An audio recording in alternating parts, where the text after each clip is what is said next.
우리 하나님의 말씀에 대한 고백을 하겠습니다. 우리는 이 성경이 하나님의 말씀인 것을 믿습니다. 우리는 이 성경을 통해서 구원을 받고 복을 받을 것입니다. 아멘. 우리에게 주시는 하나님 말씀입니다. 구약 성경 열왕기하서 6장 14절부터 19절 말씀입니다. 함께 봉독하겠습니다. 왕이 이에 말과 병거와 많은 군사를 보내매 그들이 밤에 가서 그 성읍을 에워쌌더라. 하나님의 사람의 사환이 일찍이 일어나서 나가보니 군사와 말과 병거가 성읍을 에워쌌는지라. 그의 사환이 엘리사에게 말하되 아, 내 주여, 우리가 어찌하리까 하니 대답하되 두려워하지 말라. 우리와 함께한 자가 그들과 함께한 자보다 많으니라 하고 기도하여 이르되 여호와여, 원하건대 그의 눈을 열어서 보게 하옵소서 하니 여호와께서 그 청년의 눈을 여시매 그가 보니 불말과 불병거가 산에 가득하여 엘리사를 둘렀더라. 아람 사람이 엘리사에게 내려오매 엘리사가 여호와께 기도하여 이르되 원하건대 저 무리의 눈을 어둡게 하옵소서 하며 엘리사의 말대로 그들의 눈을 어둡게 하신다. 엘리사가 그들에게 이르되 이는 그 길이 아니요 이는 그 성읍도 아니니 나를 따라오라. 내가 너희를 인도하여 너희가 찾는 사람에게로 나아가리라 하고 그들을 인도하여 사마리아에 이르니라. 아멘. 오늘 이 말씀 앞서서 성경 다른 한 구절을 좀 보기를 원해요. 이스라엘의 고대 족장 중에 야곱이라는 우리가 잘 아는 사람이 있습니다. 이 야곱이 젊은 시절 집안에 큰 분란을 일으켰습니다. 그가 형을 속이고 아버지도 속이고 그것이 겹쳐서 결국은 집안에서 그 쌍둥이 형이 자기를 죽이겠다고 지금 난리가 났습니다. 아버지만 돌아가시면 너 죽었다. 뭐 그런 거예요. 그래서 어머니가 이 둘째를 급히 다른 먼 곳으로 피난을 시키는 이야기입니다. 그래서 이 분노한 형을 피해서 낯선 곳으로 여행을 하다가 한 곳에서 잠들어 그곳에서 하나님을 만나는 경험을 하게 되는 야곱의 이야기입니다. 창세기 28장 10절에서 15절이 그 이야기의 일부입니다. 야곱이 브엘사바에서 떠나 하란으로 향하여 가더니 한 곳에 이르러는 해가 진지라. 거기서 유숙하려고 그곳에 한 돌을 가져다가 베개로 삼고 거기 누워 자더니 꿈에 본즉 사닥다리가 땅 위에 서 있는데 그 꼭대기가 하늘에 닿았고 또 본즉 하나님의 사자들이 그 위에서 오르락 내리락하고 또 본즉 여호와께서 그 위에 서서 이르시되 나는 여호와니 너의 조부 아브라함의 하나님이요 이삭의 하나님이라. 내가 누워있는 땅을 내가 너와 내 자손에게 주리니 내 자손이 땅에 티끌같이 되어 내가 서쪽과 동쪽과 북쪽과 남쪽으로 퍼져나갈지며 땅의 모든 족속이 너와 내 자손으로 말미암아 복을 받으리라. 내가 너와 함께 있어 내가 어디로 가든지 너를 지키며 너를 이끌어 이 땅으로 돌아오게 할지라. 내가 내게 허락한 것을 다 이루기까지 너를 떠나지 아니하리라 하신지라. 아멘. 야곱에 대한 중요한 대목입니다. 이 이야기 속에는 사소해 보이는 내용 하나가 섞여 있습니다. 그것은 바로 10절에 나오는 한 곳에 이르러는 이라는 부분입니다. 그곳 이름은 나와 있지 않고요. 또 흥미를 끌만한 추가 설명도 없어요. 한 곳이라고 하는 언급이 전부입니다. 이런 표현이 왜 이 이야기 가운데 들어있는 것일까? 그것을 굳이 언급한 이유는 이것입니다. 야곱이 멈추어 쉰 곳이 특별한 것이 없는 장소였다는 것을 알리고 싶어서인 것이죠. 당시의 이방 신들은 특별히 정해진 장소에 거하거나 특정 지역을 관할했습니다. 예컨대 산에서 혹은 산당에서 신전에서 제단에서 혹은 어떤 도시에서 어떤 시골 어떤 나라를 관할하는 신의 모습이었습니다. 본문이 한 곳을 언급한 것은 그것이 그런 장소가 아니라는 뜻입니다. 그것은 특별히 신성하지도 않고 거룩하지도 않았고 그리고 주목할 만한 점도 없었습니다. 야곱의 여행길에 있었던 그저 한 곳, 평범한 장소일 뿐이었습니다. 그런 곳에서 하나님이 그에게 나타나셨다고 하는 것이 너무나 놀라운 일인 것이죠. 지극히 평범한 아무것도 눈을 끌 만한 것이 없는 그 장소에서 하나님께서 그에게 나타나셔서 말씀하셨다, 부르셨다는 것, 너무 놀라운 일입니다. 다른 신하고는 달리 이 하나님은 신전이나 그분에게 바쳐진 신성한 장소뿐 아니라 어디에서든지 그분의 백성을 만나실 수 있는 하나님이셨습니다. 유대인들에게 이 사실은 하나님의 백성이 된다는 것이 무엇을 의미하고 하나님이 어떤 분이신지를 이해하는데 핵심적인 단어가 되어 있습니다. 당시 다른 모든 민족에게는 신을 찾아가서 만날 장소가 따로 구별되어 있었습니다. 그러나 이스라엘의 하나님은 어디에나 계셨기 때문에 어디에서나 심지어 지극히 평범한 장소에서도 만나뵐 수가 있었습니다. 그저 그런 장소도 이 하나님이 계시면 신성한 것으로 표현하는 것입니다. 꿈에서 깨어난 야곱이 깜짝 놀란 것도 당연했습니다. 그래서 28장 16절, 17절 이어서 이렇게 고백합니다. 야곱이 잠이 깨어 이르되 여호와께서 과연 여기 계시거늘 내가 알지 못하였도다. 이에 두려워하여 이르되 두렵도다 이곳이여 이것은 다름 아닌 하나님의 집이요 이는 하늘의 문이로다 하고. 아멘. 야곱은 단순히 하나님을 만나서 놀란 것만이 아닙니다. 하나님을 그곳에서 만났기 때문에 놀란 것입니다. 하나님과 동행하는 믿음의 여정에서 우리에게 중요한 것이 이것입니다. 그분이 일상적이고 평범하고 그저 그런 곳에서도 우리를 만나 주실 수 있고 실제로 만나 주신다는 지식입니다.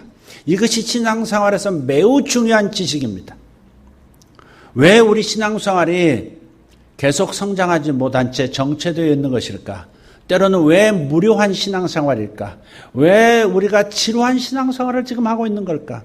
예수님이 날이 갈수록 커져 보여야 할 텐데 왜 예수님은 내 삶 속에서 작은 분으로 이렇게 작은 모습으로만 역사해 주시는 것일까 하는 이러한 답답함이 있는 이유가 바로 여기 있다고 믿습니다. 하나님께서는 일상적이고 평범하고 별거 아닌 그런 장소, 그런 시간에서도 우리를 만나 주실 수 있다는 것, 이 지식이 우리에게 필요하다는 것입니다. 이 지식을 놓치면 우리 신앙생활은 간헐적인 기쁨밖에 맛볼 수 없는 신앙이 되는 것입니다.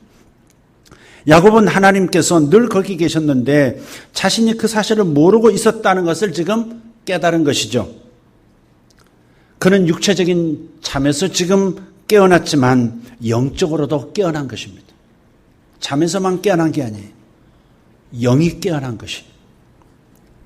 그저 그런 평범한 장소에서 그의 아버지가 만났던 하나님이자 야곱 자신과 함께 계신 하나님을 깨닫게 된 것입니다.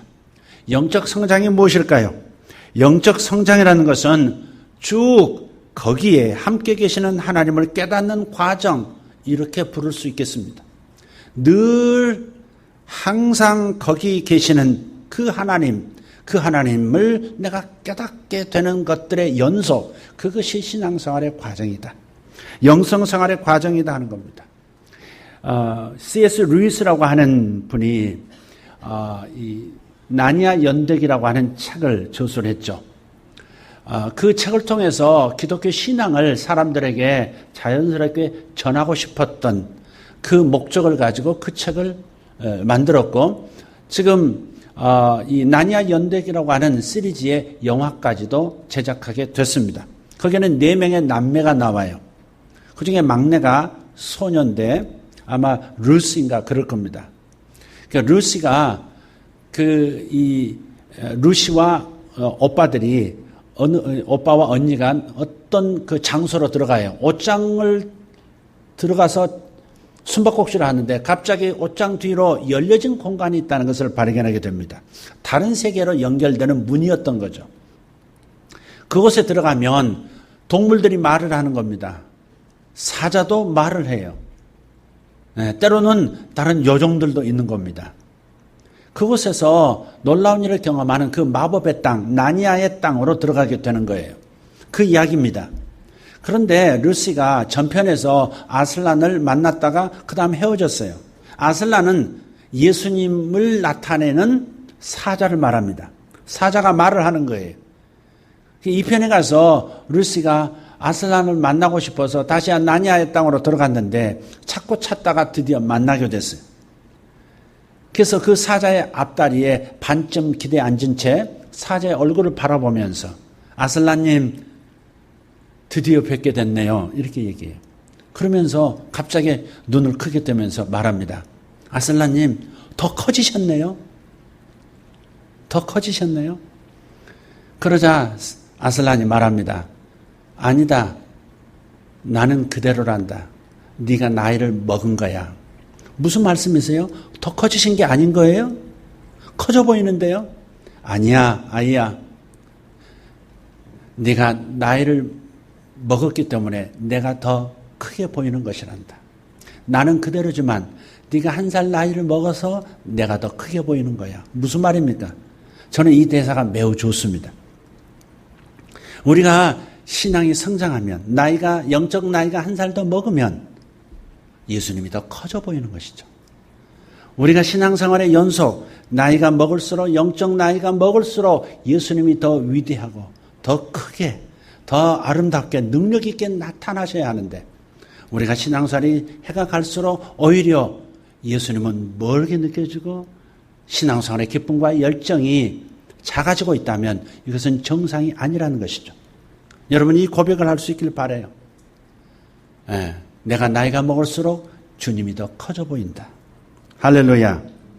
모세도 야곱과 비슷한 그런 경험을 합니다.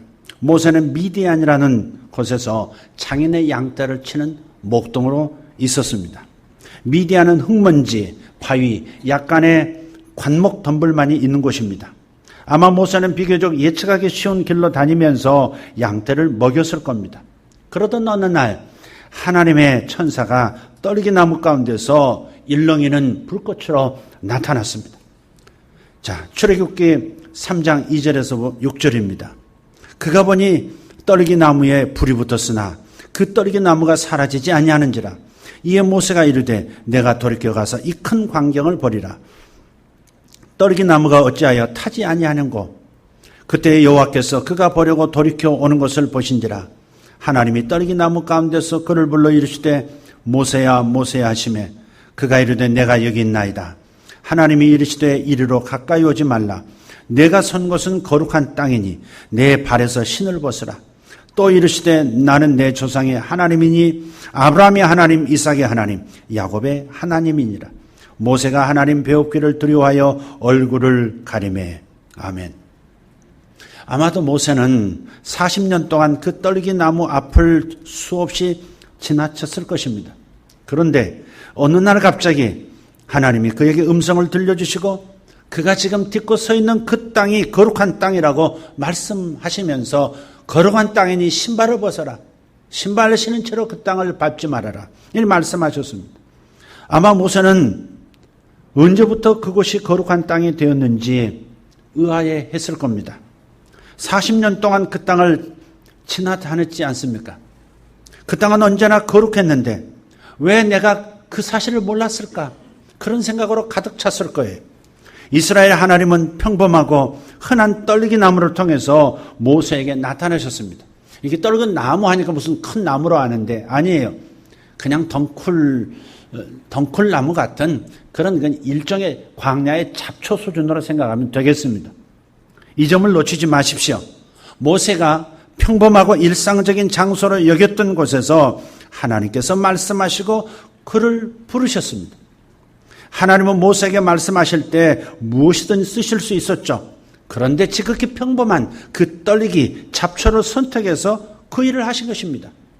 여기에는 극적인 것도 없어요. 화려한 것도 없어요.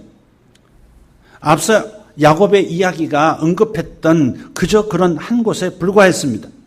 불붙은 그 떨기는 우리 주위에 늘 있는데 혹시 우리의 정신이 온통 딴 데 팔려서 깨닫지 못하는 것은 아닐까요? 하나님은 지금 여기 계시는데 내가 알아채지 못하는 것은 아닐까요? 예수님을 따르는 사람으로서 저는 이런 갈망이 있습니다. 늘 임재하시는 하나님을 온전히 인식하고 싶다는 갈망입니다. 내가 교회에서만 하나님의 임재를 느끼는 사람이고 싶지 않습니다. 저는 예수님을 처음 만난 그 고등학교 2학년, 3학년 올라가는 그 시절 버스 안에서 하나님을 만났습니다.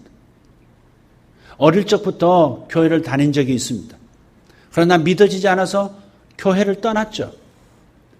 떠나서 한 지가 10년이 훨씬 넘는 그런 학생 시절에 하나님께서 갑자기 버스 안에서 나타나 주신 것입니다. 갑자기 하나님에 대해서 알게 됐어요.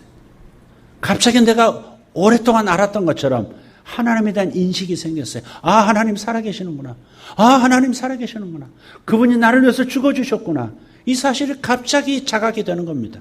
어디서 올라온 지식일까요? 과거에 어린 시절에 들었던 지식이 갑자기 성령의 조명하심 따라서 떠오른 것일까요?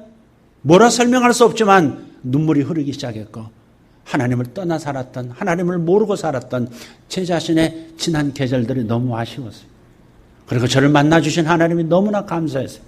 그래서 버스 타고 오는 내내 울었습니다. 누가 보든 말든 상관이 없었어요.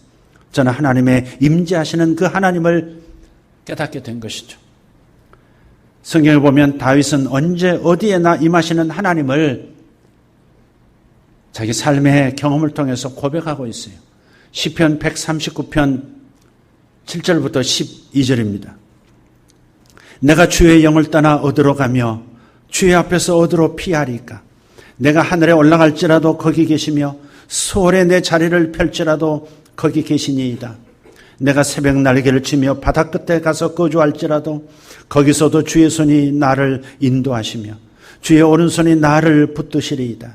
내가 혹시 말하기를 흑암이 나를 덮고 나를 두른 빛은 밤이 되리라 할지라도 주에게서는 흑암이 숨기지 못하며 밤이 낮과 같이 빛이 나니 주에게는 흑암과 빛이 같음이니이다. 아멘. 하나님은 어디에 자리 잡고 계실까? 이런 질문이 떠오르지 않습니까? 그분의 임재를 피해서 어디로 달아날 수 있을까? 이런 질문이 이 고백 가운데 나타냈지 않습니까? 하나님은 다른 곳에 계실까? 아니면 지금 여기에도 계실까? 신성한 장소, 제대로 된 종교적 공간에서만 하나님을 만날 수 있을까? 아니면 평범한 한 곳에도 계실까? 신성한 곳과 세속적인 곳에서 다 그분을 만날 수 있을까? 평범한 곳과 거룩한 곳 모두에서, 제단과 식탁에서, 그 어디에서도 만날 수 있는 하나님이 분명할까? 이런 질문들을 하게 될 때, 또 이 질문의 답을 알게 될 때 하나님에 대한 생각이 크게 달라질 것입니다. 우리는 태어날 때부터 줄곧 창조주의 임재 앞에 있었습니다. 물고기가 바닷속에서 태어나고 바닷속에서 자라듯이 큰 동물이든 작은 생명체든 그 바다 안에서 태어나고 이 공기 안에서 태어나고 살아가듯이 우리는 태어날 때부터 창조주의 임재 앞에, 하나님의 존재하심 앞에 서 있었습니다. 우리가 예수 믿는 제자들의 핵심이라고 하는 것은 바로 이런 현실 안에서 살아가는 법을 배우는 것입니다. 바울은 이렇게 사도행전 17장 28절에서 말합니다. 우리가 하나님 안에서 살고 움직이고 존재하는도다. 다시 말씀드릴게요. 제 이름을 넣어서 한번 말씀드릴게요. 이광섭이 하나님 안에서 살고 이광섭이 움직이고 이광섭이 존재하는도다. 하나님 안에서 살고 하나님 안에서 존재하는 것. 하나님의 완전한 성품 외에는 어떤 것도 그분을 제한할 수 없습니다. 사람들은 언제나 특정한 장소, 특정한 사건, 특정한 행위를 하나님의 임재와 연결지어 생각했지만 하나님께서는 늘 그런 생각을 허물어 버리셨어요. 아니다. 나는 거기에만 있는 게 아니다. 아니다. 나는 그 장소에만 있는 게 아니라 그 시간에만 있는 것이 아니라 바로 네가 서 있는 바로 here and now, 여기 지금 너와 함께 있다. 항상 우리의 생각을 달리 생각하도록 만들어 주셨어요. 하나님은 속박당하는 분이 아니심을 거듭거듭 우리에게 알리십니다. 우리가 사랑하는 예수님께서도 같은 부분을 강조하십니다. 요한복음 5장 17절 말씀입니다. 내 아버지께서 지금 일하시니 나도 일하는 것이다. 유대인들이 깜짝 놀란 거예요. 안식일에 일을 하고 또 성전이 아닌 다른 곳에서 하나님의 역사를 일으키고 그런 것을 보면서 유대인들이 참 예수님을 바라보면서 참 의아한 생각을 많이 한 거예요. 예수님께서 이렇게 말씀하시는 겁니다. 하나님은 영이시기 때문에 언제나 일하신다는 것이죠. 이 예수님의 주장은 신성한 공간, 신성한 시간이라고 하는 유대교의 개념을 허물었습니다. 안식일에 하나님께서 일하신다. 안식일에 하나님께서 우리를 돌보신다. 주님께서는 하나님께서 안식일에 그냥 그저 쉬시는 것이 아니라 오히려 안식일에 부지런히 일하고 계시기 때문에 그래서 나도 안식일에 병을 고친다. 안식일에 설교한다. 안식일에 병든 자를 고칠 뿐만 아니라 귀신도 쫓고 있다. 지금 그렇게 말씀하시는 것이죠. 예수님의 이 말씀은 하나님이 야곱과 모세와 다윗에게 자신을 알리신 내용과 완전히 일치합니다. 여러분, 예수님을 따르는 저도 하나님이 내 주위에 계셔서 늘 일하신다는 사실에 항상 깨어있고 싶습니다. 저는 그런 생각을 늘 하게 돼요. 항상 하나님께서 일하고 계실 때, 내 주위에서 일하실 텐데 그 사실에 대해서 내가 항상 각성 있는 상태가 되고 싶다는 갈망이 제게 있어요. 하나님께서는 바로 지금 여기 계시고 그렇기 때문에 모든 순간이 하나님의 임재와 잠재력으로 흠뻑 젖어 있습니다. 나는 그런 하나님을 인식하고 싶어요. 하나님께서 바로 여기에 개입하실 때까지 따로 기다릴 필요가 없어요. 이미 여기에 계시고 이미 일하고 계시기 때문에 하늘나라의 잠재력을 풀어놓고 계시기 때문에 하나님 어서 오세요라고 말할 필요가 없다는 것이죠. 하나님 어디 계십니까? 라고 말할 필요가 없다는 거예요. 하나님 나와 함께 하시는 겁니까? 라고 말할 필요가 없다는 것이죠. 지금 일하고 계신다는 사실에 눈을 뜨면 되는 거예요. 그것만이 필요한 거예요. 늘 열려있는 하늘문이 우리 주위에 형성되어 있는 것을 인식하면 되는 겁니다. 늘 우리 주변에서 불붙어 있는 떨기나무를 인식하는 것은 세상에서 제일 쉬운 일이기도 하면서 어찌 보면 세상에서 제일 어려운 일 같기도 해요. 하나님이 여기 함께 계시는데. 여러분, 여러분의 남편의 영혼을 보신 적 있습니까? 여러분의 아내의 영혼을 보신 적 있습니까? 저는 제 아내를 보지 못합니다. 제 아내의 몸을 볼 뿐이죠. 제 아내의 육신의 얼굴을 볼 뿐이지 제 아내의 영혼을 보지 못해요. 아마 아내도 마찬가지일 겁니다. 그러나 분명 우리는 알고 있습니다. 내 안에 진정한 나인 내 영혼이 있다는 사실. 몸이 움직이는 건 보지만, 몸이 말하는 건 보지만, 몸이 손짓하는 건 보지만 영혼이 어찌 손짓하고 어찌 말하는지 어찌 느끼는지 영혼과 영혼의 대화를 여러분 경험하십니까? 몸이 있다면 몸이 살아가는 환경이, 자연 환경이 있죠. 내 육체 안에 영혼이 있다면 영혼이 살아가는 환경이 내 바깥에 있다는 것을 말하기도 하는 것이죠. 물리적인 세계만 이 땅에 있는 게 아니에요. 하늘이 이 땅에 겹쳐 있다는 것도 생각해야 돼요. 영의 세계가 함께 겹쳐 있는 거예요. 그래서 예수님께서 항상 아버지를 배웠고 예수님께서 항상 성령님과 호흡하셨던 이유가 바로 그것이었죠. 이미 여기에 있는 하늘나라를 그분은 수시로 경험하고 접촉하셨고 그 안에서 살아가고 계셨기 때문에 하늘의 자원을 가져다가 땅의 사람들을 먹이시고 하늘의 자원을 가져다가 땅의 사람들의 병을 고치시고 하늘의 빛을 가져다가 악한 영에 사로잡힌 영혼들을 치유하신 것이죠. 다시 말씀드려요. 하늘의 문은 여기 지금 이미 열려져 있지만 불붙은 떨기나무는 항상 내 주위에서 나의 시선을 끌려고 하고 있지만 이것이 세상에서 이것을 발견하는 것이 세상에서 제일 쉬운 일이면서도 가장 어려운 일이기도 하다는 사실입니다. 그래서 우리는 정신을 차리고 깨어 있어야 하는 겁니다. 영혼의 세계를 볼 수 있도록. 우리가 신비주의에 빠지자는 말이 아니에요. 영혼의 세계가 있다는 것을, 하나님 나라가 여기 함께 있다는 것을 자각하며 살자는 것이죠. 그래서 우리는 생활의 속도를 늦출 필요가 있어요. 그리고 생활의 속도를 늦추고 계속 말씀하고 계시는 주님의 음성에 귀를 기울여야 합니다. 지금도 우리 주위에서는 하나님의 일하시는 소리가 들립니다. 우리 주위에서는 하나님의 능하신 일이 지금 진행되고 있어요.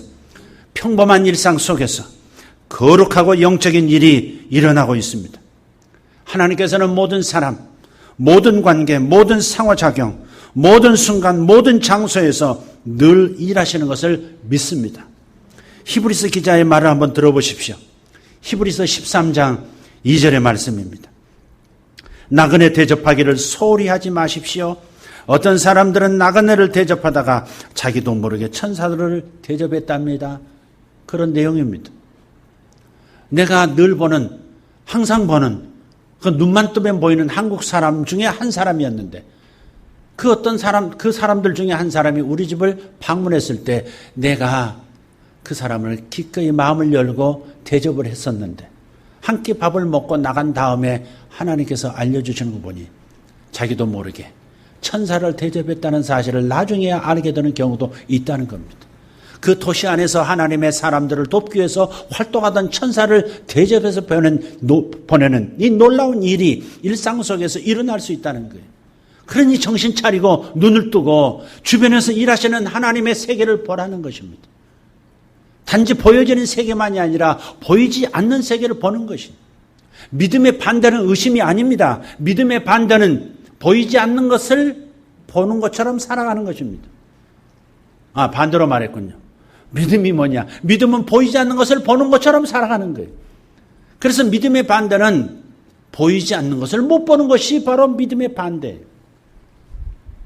여러분, 보이지 않는 것을 볼 수 있는 그런 자각이 여러분 안에 일어나기를 축복합니다. 오늘 본문 엘리사의 종이 등장하죠. 스승 엘리사와 자신이 그의 일행이 적군에게 포위된 것을 본 날 그는 주위를 온통 둘러싼 천군 천사들의 존재를 깨닫게 됐습니다. 엘리사가 이렇게 자신의 사환을 위해서 기도합니다. 그의 눈을 열어서 보게 하옵소서. 6장 17절. 그의 눈을 열어서 보게 하옵소서. 나는 보는데 얘는 지금 못 보고 있습니다. 하나님이 얘도 좀 보게 해주세요. 얘는 지금 물리적인 세계, 자연의 세계만 보고 있습니다. 육신의 눈만 뜨고 깨어있는 것처럼 착각하고 있습니다. 영혼의 눈이 떠져서 영혼의 환경을 보게 해주십시오. 그렇게 기도했더니 그의 눈이 떠졌다는 것이. 그래서 이어서 이렇게 성경은 기록합니다. 여호와께서 그 청년의 눈을 여심해 그가 보니 불말과 불병거가 산에 가득하여 엘리사를 둘렀더라. 아주 평범한 장소가 비범한 존재가 가득한 것으로 지금 드러난 겁니다. 이 이야기를 읽으면서도 우리는 대부분 이 사실을 놓칩니다. 우리가 몽유병 환자처럼 사는 거예요. 몽유병 환자. 살아서 움직이는 시체처럼. 그렇게 우리는 몽유병 환자로 살아가는지도 몰라요. 보이는 것이 전부인 줄 아는 거예요. 보이지 않는 실제보다 더 확실한 더 높은 차원의 실제가 함께 있는데도 그걸 못 보고 사는 거죠. 하늘의 불이 땅에 붙어 있는 걸 못 보는 거예요. 하늘의 문이 열려서 천사들이 오르락 내리라고 하는 다른 차원의 문이 열려 있는 상태를 지금 지각하지 못하고 살고 있는 거예요. 이게 몽유병 환자 아니고 무엇이겠습니까? 살아있는 시체 아니고 무엇이겠습니까? 인간의 본래 본질이 영혼이라고 말하면서 껍데기인 육체는 살아있고 영혼은 눈이 닫혀있는 상태, 몽유병적 삶을 사는 이 상태야말로 지극히 비정상적인 거 아니냐 이 말이죠. 틀에박힌 일상생활에 묻혀서 거의 몽롱한 상태로 살아가는 거, 이거 빨리 깨어나야 합니다. 우리는 이런 버릇을 가지고 있어요. 무의식적으로 하나님의 일을 거룩한 장소, 거룩한 시간, 거룩한 행위로 제한을 하다가 하나님께서 우리 주위에서 일하셔도 알아채지 못하는 겁니다. 그래서 우리는 늘 하던 대로 그냥 늘 하던 일을 그대로 하는 거예요. 아무런 생각 없이 늘 익숙하게 하던 일을 하면서 살아갑니다. 늘 먹던 음식 먹고요. 다니던 길로 차를 몰고 같은 일을 하고 같은 좌석에 계속 앉습니다. 이러한 삶의 대가는 정말 따분하고 무력하고 지루한 신앙생활이 될 수밖에 없습니다. 틀에 박힌 일상은 편안함을 주기는 하지만 거기에는 값비싼 대가를 치른다는 사실을 기억하십시오. 예수님을 따르는 사람은 매일 평범하게 일어나는 하나님의 임재와 일하심에 대해서 거룩한 인식과 기대감을 길러야 합니다. 중요한 것은 인식하는 거예요. 인식하는 거예요. 육체만의 세계가 여기 있는 것이 아니다. 영혼의 세계가 함께 있다. 육체의 눈으로 보여지는 세계만이 전부가 아니다. 사실은 영혼의 눈을 떠서 본다면 더 확실한 영혼의 세계가 여기 함께 있는 것이다. 이 땅은 하늘로 가득한 땅이다. 이런 자각, 거기에는 거룩한 기대감이 일어나죠. 하나님의 일하시는 모습을 보고 싶다. 하나님의 일하시는 그 현장에 나도 동참하고 싶다. 하나님께서 오늘 어떤 일을 일으키실까? 하나님께서 오늘 어떤 능력을 베풀어 주실까? 하나님께서 오늘 어떤 하늘의 능력을 내 삶 속에 풀어놓아 기적이 되게 하실까? 이런 기대감이 바로 그런 인식 속에서 일어나는 거죠. 깨어 있으십시오. 깨어 있으십시오. 몽유병 환자처럼 살지 말고 깨어나십시오. 그래서 봐야 할 것을, 정말 봐야 할 것을 보는 분들 되기를 예수 이름으로 축복합니다. 오늘 간증했어요. 이분의 간증. 그렇게 놀라운 간증을 심심하게 말한 이 간증. 그 간증 안에는 짜증스러운 동료가 있어요. 정말 속없는 동료가 있었죠. 덤터기 씌워놓고 나 몰라라 하고. 입만 벌리면 자기가 위험할 수 있는데 자기 이기적인 동기 때문에 그저 자신의 것을 감춰놓고 내놓지 않는, 회사를 어렵게 만들고 동료를 어렵게 만드는 이런 짜증나는 직장 동료도 있어요. 학교 다니는 친구들 가운데는 고약한 룸메이트도 있어요. 반항적인 자녀 때문에 고생하는 부모도 있어요. 재정 위기를 겪는 사람도 있어요. 그런데 우리는 이 상대할 방법을 혼자 힘으로 짜내려고 한다는 사실입니다.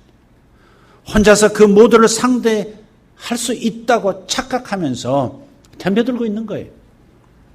그러나 나의 삶이 지금 이곳에 임재하시고 활동하시고 개입하시고 그리고 실제 하시는 하나님의 방정식이라는 사실을 기억할 수 있게 된다면 삶은 하나님이 의도하신 대로 모험이 되는 겁니다. 정말 새로운 일들이 날마다 일어나는 것이죠. 우리가 기대감이 없어서 하나님의 일에 동참을 못해서 기적을 경험하지 못하고 있는 거예요. 하나님이 일하고 계시니 나도 일한다는 예수님의 삶의 방식. 요한복음 5장 17절의 삶의 방식. 주님이 여기서 지금 일하고 계시지 않느냐. 그러니 내가 일할 수밖에 없지 않느냐. 주님이 여기서 기적을 베푸시지 않느냐. 그러니 이 기적이 현실이 되도록 나도 역할을 해야 되겠다.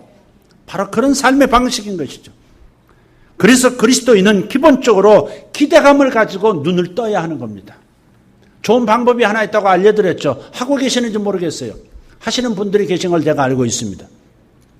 누워서 잠이 들 때 머리를 벽에 눕히면서 고백하는 것입니다. 갈라디아서 2장 20절을 적용하는 것이죠. 주님 죽음 내 죽음. 내가 그리스도와 함께 십자가에 못 박혔나니 그런즉 이제는 내가 산 것이 아니요 내 안에 그리스도께서 사신 것이라. 이제 내가 육체 가운데 사는 것은 나를 사랑하사 나를 위하여 자기 자신을 버리신 하나님의 아들을 믿는 믿음 안에서 사는 것이라. 아멘. 내가 그리스도와 함께 죽었다는 것이. 세상에 반응하고 마귀에 반응하고 흑암에 반응하는 내 옛사람이 예수와 함께 십자가에 못 박혀 죽어버렸다. 사실 잔다고 하는 것은 죽음 연습이죠. 자는 동안은 의식이 없잖아요. 여러분 매일 죽는 연습하고 있는 겁니다. 그러니까 바로 그 시간에 여러분의 머리가 벽에 닿기 전 그렇게 고백하십시오. 예수 죽음 내 죽음. 주님의 죽으심이 내 죽으심이다. 고백하고 잠들라는 거죠.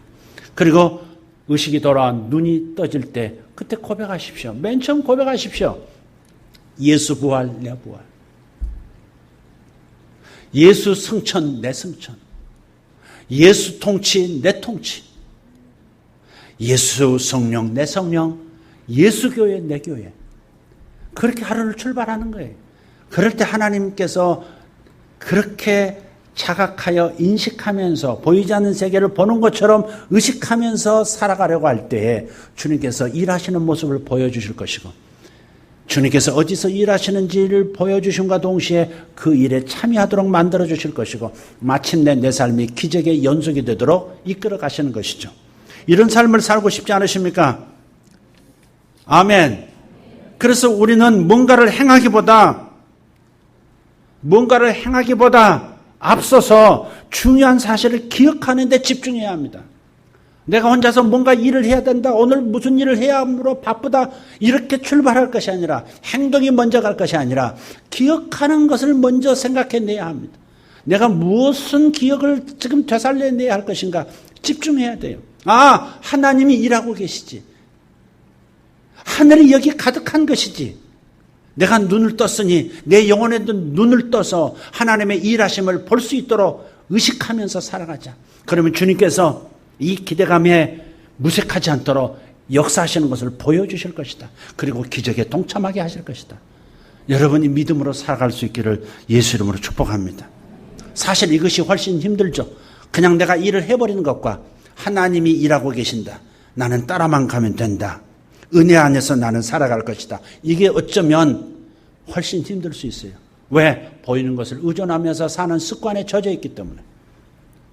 늘 하던 대로 하는 것, 그것이 이런 인식과 기대감의 가장 큰 적이라고 하는 것을 기억하십시오. 여러분, 하나님께 놀라는 분들이 되길 바랍니다. 오늘도 하나님께 놀라는 분들이 되시고 내일도 하나님께 놀라는 분들이 되셔야 합니다. 그래야 더 이상 이렇게 지루한 신앙생활을 끝장낼 수 있습니다.